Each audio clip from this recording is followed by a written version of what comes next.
ഫത്തോറിയ ഇന്ന് വളരാൻ തുടങ്ങി. ഓർഡേഴ്സ് കൂടാൻ തുടങ്ങി. ഫോളോവേഴ്സും കൂടാൻ തുടങ്ങി. പക്ഷേ ജീവിതത്തിനൊപ്പം പ്രോബ്ലംസും വന്നു. ഒരു ദിവസം വലിയൊരു കസ്റ്റമർ കംപ്ലൈന്റ് വന്നു. പ്രൊഡക്റ്റ് പ്രതീക്ഷിച്ചതുപോലെ ഇല്ല. ആ കമന്റ് കേട്ടപ്പോൾ ഫാത്തിമയുടെ ഹൃദയം തകർന്നു. കാരണം അവൾ ഓരോ പ്രൊഡക്റ്റും സ്വന്തം സ്വപ്നം പോലെ കണ്ടിരുന്നു. ചില ആളുകൾ സോഷ്യൽ മീഡിയയിൽ ട്രോൾ ചെയ്യാൻ തുടങ്ങി. ഇതാണ് ആ വലിയ ബ്രാൻഡ്, ഓവർ റേറ്റഡ് ആണ്. ആ രാത്രി ഫാത്തിമ ഉറങ്ങിയില്ല. ഫോൺ മാറ്റിവെച്ച് അവൾ കരഞ്ഞു. അപ്പോൾ അവളുടെ അമ്മ അഥവാ ഉമ്മ പറഞ്ഞ് ഒരു വാക്ക് അവളുടെ ജീവിതം മാറ്റി. ആളുകൾ കല്ലെറിയുന്നത് ഫലമുള്ള മരത്തിനാണ്. അവൾ വീണ്ടും എഴുന്നേറ്റു. ആ വാക്കുകൾ അവളെ ഉണർത്തി.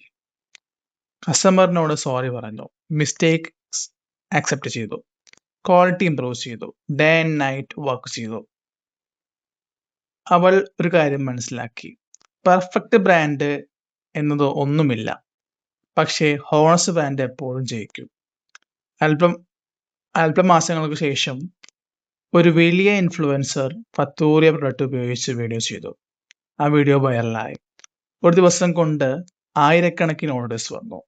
അവരുടെ ചെറിയ റൂമിൽ തുടങ്ങി വെച്ച ബ്രാൻഡ് ഇപ്പോൾ വലിയ ഓഫീസായി മാറി. ഇന്റർവ്യൂവിൽ ആങ്കർ ചോദിച്ചു, നിങ്ങളുടെ സക്സസ് എങ്ങനെയായിരുന്നു? ഫാത്തിമ സ്മൈൽ ചെയ്ത് പറഞ്ഞു, ഫെയിലിയർ വന്നപ്പോൾ ഞാൻ നിർത്തിയില്ല. അതുകൊണ്ടാണ് ഇന്ന് ഞാൻ വിജയിച്ചത്. മനസ്സിലാക്കേണ്ട ഗുണപാഠം, വിജയിക്കുന്ന ആളുകൾക്ക് പ്രോബ്ലംസ് ഇല്ലാത്തതല്ല. പ്രോബ്ലംസ് വന്നാലും അവർ കിട്ട് ചെയ്യാത്തതാണ് അവരുടെ ശക്തി. Thank you.